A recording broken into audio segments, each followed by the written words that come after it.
सतगुर नानक परगटिया, मिटी तुंद जग चानन हुआ। ये है बाबा नानक जी की पवित्र काली बेई। इसका सुंदर और अलौकिक नजारा देखकर मनुष्य तो क्या, पक्षी भी चहचहा उठते हैं। ये नदी कोई साधारण नदी नहीं है। इतिहास में इसका अपना एक महत्वपूर्ण स्थान है। सदियों से पंजाब की इस धरती पर बहती ये पवित्र काली बेई उस समय सिख जगत के लिए एक तीर्थ स्थान बन गई जब श्री गुरु नानक देव जी इस नदी में 3 दिन तक जल समाधि लेने के उपरांत फिर प्रकट हुए थे। इसी काली बेई में श्री गुरु नानक देव जी ने एक ओंकार का संदेश समूचे जगत को दिया था। यही नदी गुरबानी का उद्गम स्थल मानी जाती है। पर क्या आप कल्पना कर सकते हैं कि 20 साल पहले इस नदी की क्या दशा रही होगी? शायद आज की इस बेई के मनमोहक दृश्य को देखकर आप सोच भी नहीं सकते कि पंजाब और भारत की बाकी नदियों की तरह ये बेई भी बस एक गंदा नाला बनकर रह गई थी।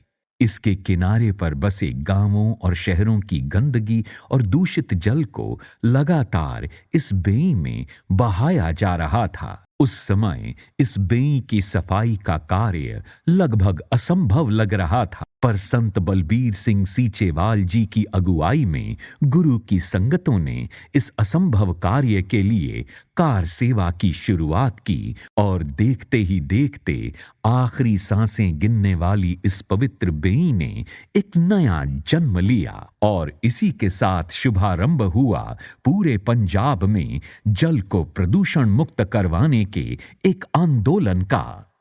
आइए अब गुरु की संगतों द्वारा लिए गए इस दृढ़ संकल्प को देखते हैं जिसके द्वारा इस असंभव से दिखने वाले कार्य को गुरु की संगतों ने संभव कर दिखाया। पवित्र बेई के प्रदूषण की चर्चा 15 जुलाई सन 2000 को जालंधर की मीटिंग में हुई। संत बलबीर सिंह सीचेवाल जी अपने सेवादारों के साथ इस मीटिंग में शामिल हुए थे। बाबा जी को इस मीटिंग में इसलिए बुलाया गया था क्योंकि बाबा जी उस समय सड़कों की सुधार का बेमिसाल कार्य करके ये दिखा चुके थे कि दृढ़ निश्चय के साथ बड़े से बड़े मुकाम को भी हासिल किया जा सकता है। उस समय बाबा जी सड़कों वाले बाबा के नाम से प्रसिद्ध थे। इन्होंने दूना इलाके की लाल रेत के पहाड़ों को हटाकर 1 दशक में सड़कों का ऐसा जाल बिछाया था जिसने दूना इलाके की तकदीर और तस्वीर को बदल कर रख दिया। बिना किसी सरकारी सहायता के सड़कों का ये निर्माण लोक शक्ति की एक अद्भुत मिसाल थी। संत सीचेवाल जी और संगतों के विश्वास और उनके अनुभव ने पवित्र काली बेई की सफाई की उम्मीद को पुनर्जन्म दिया। जालंधर में हुई मीटिंग में चर्चा करने वालों ने पवित्र काली बेई के प्रदूषण के बारे में चिंता जाहिर करते हुए कहा कि अगर बाबा नानक जी की बेई प्रदूषित रह गई तो आने वाली पीढ़ियां हमें कोसती रहेंगी। कर्म में आस्था रखने वाले संत सीचेवाल जी ने कहा कि ये बेई जालंधर में बैठे बैठे साफ नहीं होगी। आओ सुल्तानपुर लोधी चलें और बेई के सफाई कार्य की शुरुआत करें। गुरमुख प्यारो उस मूल मंत्र दी उच्चारण सुर उस धरती तो पैदा हुई जो चंगा काम कहते अज दा काम कल ते ना छड्डो। ਜਦੋਂ ਅਸੀਂ ਕੱਲ ਤੇ ਛੱਡ ਦਿੰਦੇ ਆ ਉਦੋਂ ਸਮਝ ਲਓ ਪਤਾ ਨਹੀਂ ਕਿੰਨੀ ਕੁ ਦੂਰ ਚਲੇ ਜਾਂਦਾ। ਸਾਰੇ ਹੱਥ ਖੜੋ ਕਰੋ ਤੇ ਨਾਲ ਦਿਓ ਗਵਾਹੀ ਕਿ ਅਸੀਂ ਸਾਰੇ ਇਸ ਗੱਲ ਦੇ ਨਾਲ ਸਹਿਮਤ ਹਾਂ।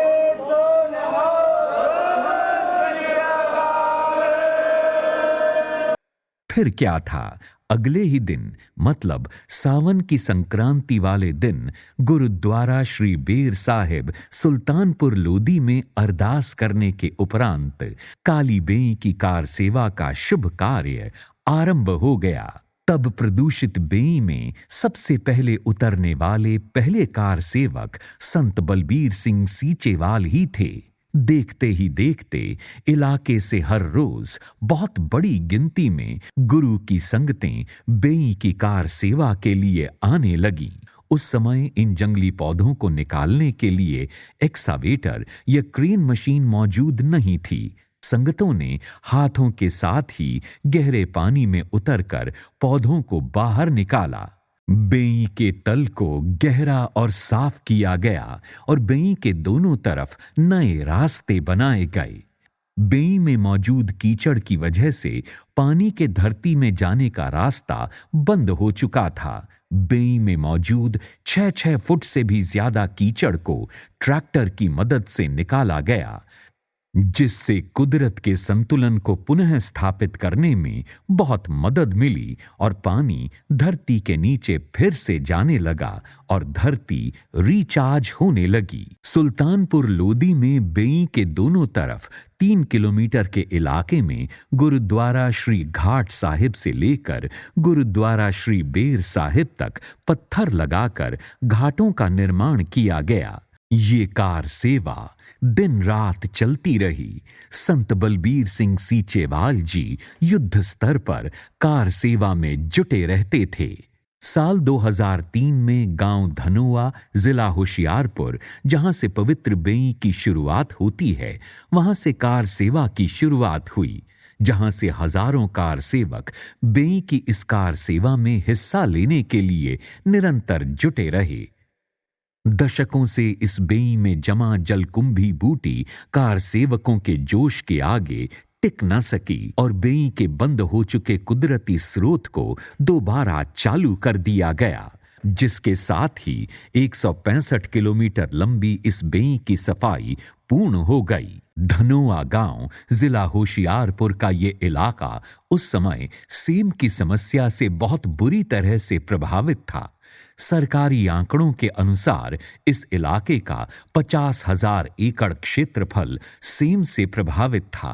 पवित्र काली बेई के दोबारा प्राकृतिक बहाव के साथ ही ये इलाका सेम मुक्त हो गया, जिसके फलस्वरूप खेतों में फसलें लहलहाने लगीं और किसानों की खुशियां भी लौट आईं। गुरु की संगतों की धार्मिक भावनाओं और संत सीचेवाल के कठिन परिश्रम की बदौलत पंजाब सरकार का ध्यान भी इस बेई की तरफ आकर्षित हुआ। सरकार द्वारा मुकेरियां हाइडल चैनल से पवित्र बेई में 150 क्यूसेक्स पानी छोड़े जाने के साथ ही बेई का बहाव लगातार शुरू हो गया। बेई के इस बहाव ने कपूरथला क्षेत्र में भूमिगत जल के स्तर को ऊंचा उठाया, जबकि पंजाब के बाकी के हिस्सों में भूमिगत जल का स्तर घटता जा रहा है। पवित्र काली बेई की सफाई के कार्य के बाद सबसे बड़ी चुनौती ये थी कि जगह जगह पर इसमें गिरने वाले गंदे पानी को कैसे रोका जाए। उस समय के आला अधिकारी भी यही कह रहे थे कि जगह जगह पर गिरने वाला गंदा पानी बेई में नहीं जाएगा तो कहां जाएगा। पर संत बलबीर सिंह सीचेवाल ने बेई के किनारे पर बसे गांवों और शहरों के लोगों को जागरूक करने के लिए एक विशेष मुहिम चलाई। संत सीचेवाल आलोचना की जगह बदलाव में यकीन रखते हैं।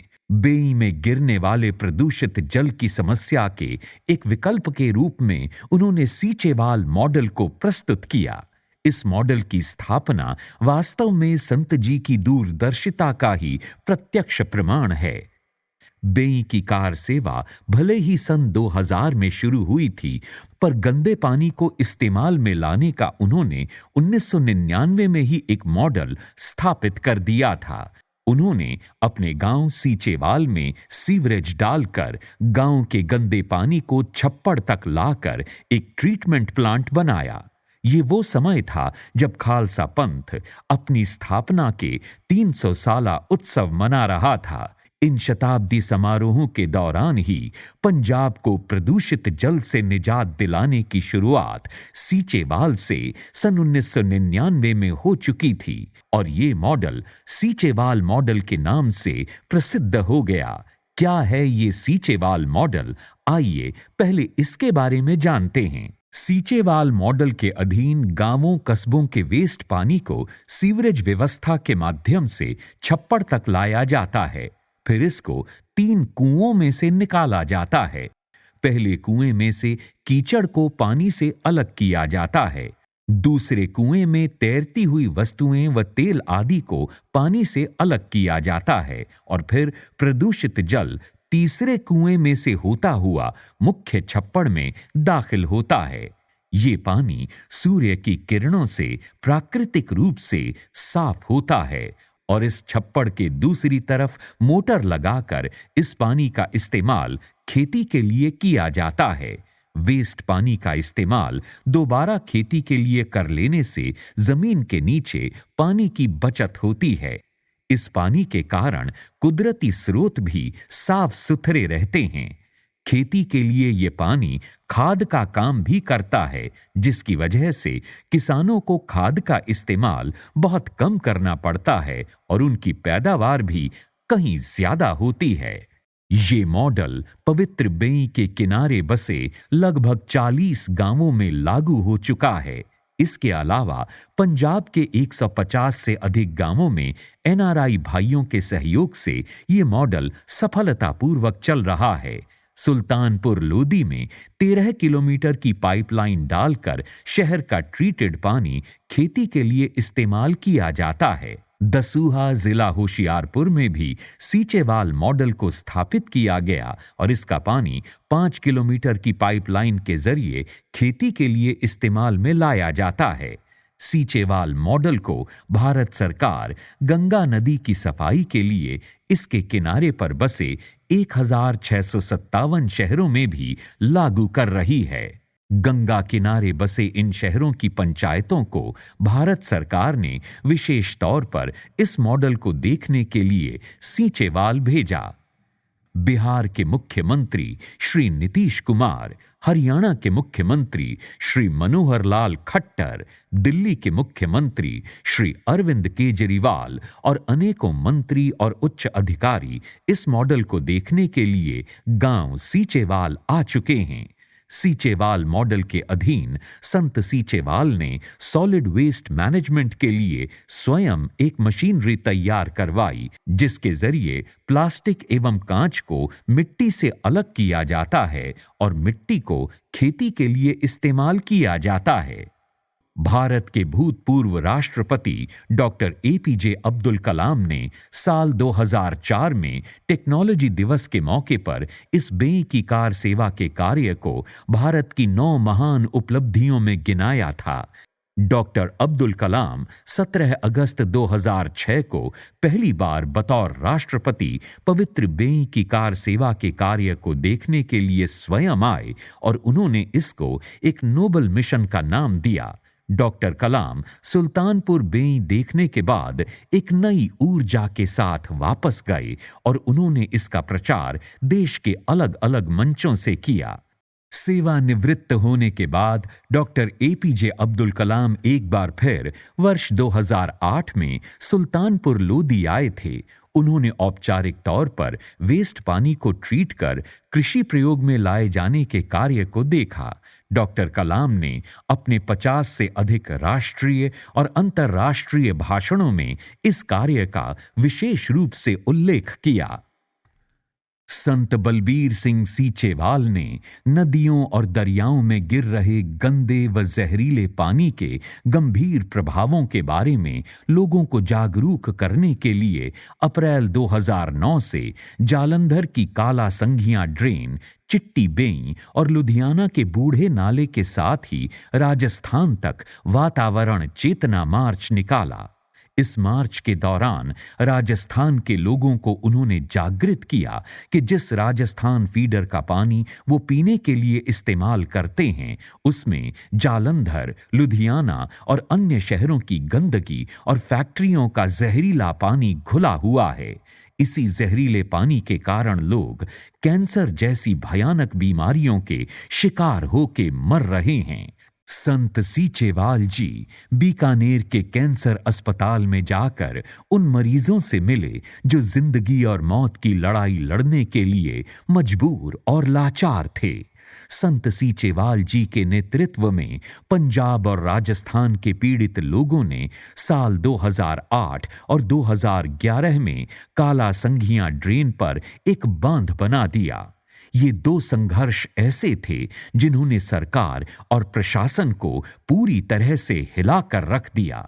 इन संघर्षों में उन गांवों के लोग शामिल हुए जो प्रदूषित जल के कारण कैंसर और चमड़ी के रोगों से बुरी तरह से पीड़ित थे।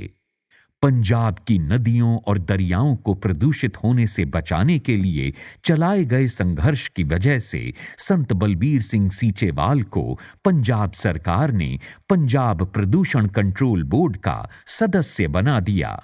बोर्ड की मीटिंगों में भी बाबा जी पंजाब के प्रदूषित हो रहे कुदरती स्रोतों को प्रदूषण मुक्त करने के लिए अपनी आवाज लगातार उठाते आ रहे हैं। पंजाब की नदियों और दरियाओं को प्रदूषण मुक्त रखने के लिए नेशनल ग्रीन ट्राइब्यूनल एनजीटी की तरफ से बनाई गई समिति में भी संत बलबीर सिंह सीचेवाल जी को सदस्य बनाया गया है। इस समिति की रिपोर्ट पर नेशनल ग्रीन ट्राइब्यूनल ने पंजाब सरकार पर 50 करोड़ का जुर्माना भी लगाया। संत सीचेवाल पंजाब प्रदूषण कंट्रोल बोर्ड और निगरानी समिति की बैठकों में प्राकृतिक जल स्रोतों एवं पंजाब को प्रदूषण मुक्त करने के लिए अपनी आवाज लगातार उठा रहे हैं और लगातार समिति की तरफ से रिपोर्ट नेशनल ग्रीन ट्राइब्यूनल को भेजी जा रही है। एनजीटी के आदेशों के अंतर्गत ट्रीटमेंट प्लांट अब लगने शुरू हुए हैं, परंतु अभी भी प्रशासनिक अधिकारी अपनी जिम्मेदारी से भागते हुए नजर आ रहे हैं। इसके अलावा राजनीतिक दलों में भी इच्छा शक्ति की कमी है। संत सीचेवाल लगातार इस विषय को उठाते हैं कि सरकारी अधिकारियों की जिम्मेदारी सुनिश्चित की जाए। अपनी धरती और अपने देश के लोगों, खास तौर पर किसानों के लिए किए गए इतने बड़े कामों की वजह से ही संत सीचेवाल की अंतर्राष्ट्रीय पहचान बनी है। इंग्लैंड में विंडसर कासल और डेनमार्क में कोपनहेगन जैसी अंतर्राष्ट्रीय कॉन्फ्रेंसेस में संत सीचेवाल की उपस्थिति उनकी तरफ से संगतों के सहयोग के साथ किए गए कामों की गवाही देती है। अंतर्राष्ट्रीय टाइम मैगजीन में दुनिया के 30 पर्यावरण हीरोज में शामिल संत बलबीर सिंह सीचेवाल हमेशा ही धरती के साथ जुड़े रहते हैं। लोगों पर जब भी कोई मुसीबत आती है तो संत सीचेवाल जी मानवता की भलाई के कार्यों में हमेशा अग्रिम भूमिका निभाते हैं।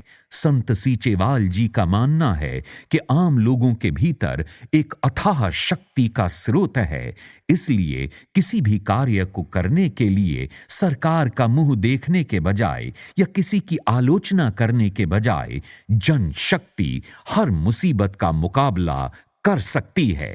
सन 2008 में पंजाब में सतलुज नदी पर बना बांध गिद्दड़ पिंडी के नजदीक टूट गया, जिसकी वजह से इलाके में भयानक तबाही हुई। संत बलबीर सिंह सीचेवाल जी के दिशा निर्देश अनुसार इलाके की संगत और सेवकों ने दरिया के पानी को रोकने के लिए बांध बनाने का कार्य शुरू किया और सिर्फ 72 घंटों में बांध के 350 फुट टूटे हुए हिस्से पर फिर से बांध बना दिया। 19 अगस्त 2019 को सतलुज नदी पर बना धुस्सी बांध 24 स्थानों से टूट गया था। गांव जानिया चाहल के नजदीक 500 फुट तक बांध को बाढ़ बहा ले गई थी। इस बाढ़ ने शाहकोट और लोहिया खास ब्लॉक के गांवों में बड़ी तबाही मचाई। संत सीचेवाल जी ने स्वयं नाव चलाकर बाढ़ से घिरे लोगों को जरूरी सामान और भोजन मुहैया कराया। 22 अगस्त 2019 को बांध का पुनः निर्माण कार्य शुरू किया गया। संत सीचेवाल जी के नेतृत्व में बड़ी तादाद में पंजाब के नौजवानों ने इस बांध को फिर से बनाने के कार्य में योगदान दिया। 500 फुट चौड़े और 45 फुट गहरे हिस्से को सिर्फ 10 दिनों में पहले जैसा बना दिया गया। जानिया चाहल का ये बांध एक ऐसा बांध है जिसमें पंजाब के सभी जिलों से मिट्टी की ट्रॉलियां लाई गई थीं। संत सीचेवाल जी ने तब पंजाब के नौजवानों की प्रशंसा करते हुए ये कहा था कि पंजाब के नौजवानों ने ये साबित कर दिखाया है कि वे नशेड़ी नहीं बल्कि बहते दरियाओं के मुंह मोड़ने वाले वीर योद्धा हैं। इसके उपरांत खेतों में पड़े बड़े बड़े गड्ढों को भरा गया जिससे किसान अपनी आने वाली फसलों की बिजाई कर सकें। यही नहीं, संत सीचेवाल जी ने बाढ़ के मुख्य कारण को समझकर सतलुज नदी और गिद्दड़ पिंडी के नजदीक बने रेलवे पुल के नीचे जमा हो चुकी मिट्टी के पहाड़ों को भी वहां से हटाया। इस ब्रिज के नीचे पानी की निकासी के लिए 21 मार्ग बने थे, जिनमें से केवल 3 चालू हालत में थे। रेलवे पुल के नीचे खतरे के निशान तक मिट्टी भर चुकी थी। भविष्य में बाढ़ की रोकथाम के लिए 31 जनवरी 2020 को रेलवे पुल के नीचे से मिट्टी को निकालने का कार्य शुरू किया गया। ये कार्य दिन रात जारी रहा। रेलवे पुल के 12 दर चालू किए गए और दरिया में से निकाली गई मिट्टी के साथ 50 किलोमीटर धुस्सी बांध को मजबूत, चौड़ा और ऊंचा किया गया। ये सारा कार्य देश विदेश की गुरसंगत के सहयोग से किया गया। बांध के मजबूत हो जाने से इस इलाके के लोगों में एक नई आशा पैदा हुई कि अब उनको दोबारा घर से बेघर नहीं होना पड़ेगा और बाढ़ के कहर का दोबारा सामना नहीं करना पड़ेगा। पर्यावरण को प्रदूषण मुक्त करने के लिए निर्मल कुटिया सीचेवाल में संत अवतार सिंह यादगारी नर्सरी हर साल 5 लाख पौधे मुफ्त बांटती है। हर साल ये पौधे संगतों, पंचायतों, यूथ क्लबों, अलग अलग विभागों को मुफ्त बांटे जाते हैं।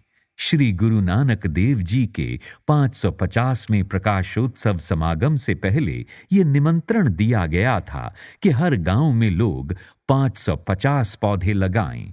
पौधे लगाने की इस विशेष मुहिम को बहुत बड़े स्तर पर कामयाबी मिली। निर्मल कुटिया सीचेवाल की तरफ से आयोजित सभी समागम, नगर कीर्तन और खेल मेले पर्यावरण जागरूकता के प्रति समर्पित होते हैं। इलाके में पर्यावरण चेतना के लिए गांव सीचेवाल में 10 नवंबर 2012 को अवतार कम्युनिटी रेडियो की स्थापना की गई, जो पर्यावरण चेतना पैदा करने में महत्वपूर्ण योगदान दे रहा है। भारतीय लोकतंत्र के अनुसार स्थानीय सरकारों के चुनावों से लेकर लोकसभा के चुनावों तक में संत सीचेवाल जी पर्यावरण को मुख्य मुद्दा बनाने के लिए लगातार मुहिम चला रहे हैं। उनका मानना है कि जब तक पर्यावरण को साफ सुथरा रखने के लिए राजनीतिक इच्छा शक्ति पैदा नहीं होगी और पर्यावरण एक राजनीतिक मुद्दा नहीं बनेगा, तब तक इस कार्य में सफलता मिलने में कई तरह की कठिनाइयों का हमें सामना करना पड़ेगा। संत बलबीर सिंह सीचेवाल की तरफ से लोक भलाई के कार्य और पानी को प्रदूषण मुक्त करने के लिए संघर्ष लगातार जारी है। आइए हम सभी हवा, पानी और धरती की रक्षा के लिए अपना अपना योगदान दें।